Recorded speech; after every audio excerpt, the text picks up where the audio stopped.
ജോണിക്ക് വെളുപ്പാങ്കാലം തോട്ടിൻ കരയത്തേണം, ചുണ്ടത്തൊരു വീടി കൊളുത്തി കുറ്റിക്കാട്ടിലിരിക്കണം. സ്മൂത്തായി കാര്യം കാണാൻ പഴം രണ്ടു കഴിക്കണം, ഫലം കണ്ടു തുടങ്ങിയിടും.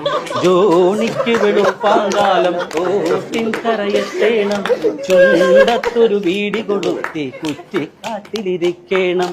പാലു വിൽക്കണ സോമനാ വഴി ചുമ്മാതെ നടക്കുമ്പോൾ കുറ്റിക്കാട്ടിലൊളിച്ചിരിക്കണ ജോണിയെ കണ്ടു. പഞ്ചായത്തിലപേക്ഷ വെച്ചാൽ വീട്ടിലാകാലോ, പഞ്ചായത്തിലപേക്ഷ വെച്ചാൽ വീട്ടിലാകാലോ. കാറ്റു മൂളണ ഫീലതൊന്നും വീട്ടിലില്ലല്ലോ, തൊട്ടാവാടികളും ആ ചൊറിയൻ തുമ്പകളും. ജോണിക്ക് വെളുപ്പാങ്കാലം തോട്ടിൻ കരയത്തേണം, ചുണ്ടത്തൊരു വീടി കൊളുത്തി കുറ്റിക്കാട്ടിലിരിക്കണം. സ്മൂത്തായി കാര്യം കാണാൻ പഴം രണ്ടു കഴിക്കണം.